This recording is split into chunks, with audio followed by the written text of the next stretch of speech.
జాను ఎగ్జామ్కి ప్రిపేర్ అవుతూ చాలా స్ట్రెస్గా ఫీల్ అవుతూ ఉంటుంది. తల పట్టుకొని కూర్చుంటుంది. ఏమైంది జాను అని జై అడుగుతూ ఉంటాడు. సబ్జెక్ట్స్ చాలా కష్టంగా ఉన్నాయి సార్ అని జాను చెప్తూ ఉంటుంది. నేను ఎక్స్ప్లెయిన్ చేస్తాను అంటూ ప్రతి సబ్జెక్ట్ని జై జానుకి ఓపికగా వివరించి చెప్తూ ఉంటాడు. కానీ కాసేపు విన్నాక జానుకి నిద్రొస్తుంది. జై భుజం మీదే వాలి నిద్రపోతుంది. ఇక ఆ బుక్స్ అన్నీ పక్కన పెట్టి జానుని ఎత్తుకొని రూమ్లోకి తీసుకెళ్ళి పడుకోబెట్టి తన ఫోన్ అందుకొని మళ్ళీ హాల్లోకి వస్తాడు జై. జాను ఫోన్ నుండి విశ్వాకి మెసేజ్ చేస్తాడు జై.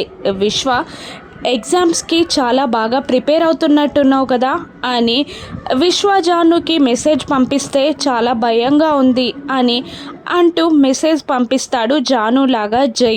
ఏం కాదు, బాగా ప్రిపేర్ అవ్వు అని విశ్వ అంటూ ఉండగా, లేదు ఫెయిల్ అయిపోతానేమో అని చాలా టెన్షన్గా ఉంది నాకు అని జానులాగా జై మెసేజ్ పంపిస్తాడు. అప్పుడు విశ్వ, నిన్ను ఎలాగైనా పాస్ చేసే బాధ్యత నాది, నేను చూసుకుంటా అని అంటూ మెసేజ్ చేస్తాడు విశ్వ.